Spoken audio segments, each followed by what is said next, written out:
So guys, for the first step, you're going to head over to search and type in Windows Defender Firewall. Click on it, and now this will come up. And then once you're on this, on the left hand side, you're going to click on Advanced Settings.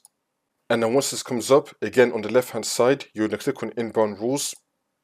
And now on the right hand side, you're going to select New Rule. And now this will come up. And then once you're on this, you're going to select Port. And now you're going to click on Next. Make sure that you select TCP.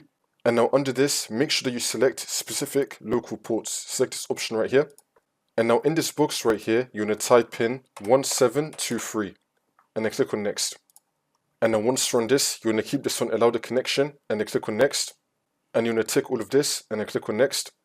You can call this anything you want. I'm just going to call it VPN Error. Call it anything you want. And then click on Finish. And now for the last step, you just want to restart your computer. And then the problem should be fixed.